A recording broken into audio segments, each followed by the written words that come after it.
أعوذ بالله من الشيطان الرجيم.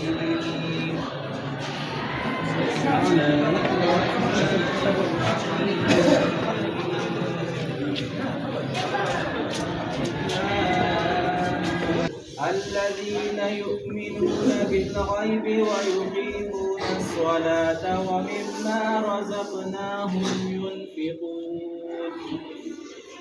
والذين يؤمنون بما أنزل إليك وما أنزل من قبلك وبالآخرة هم يوقنون أولئك على هدى من ربهم وأولئك هم المفلحون. صدق الله العظيم.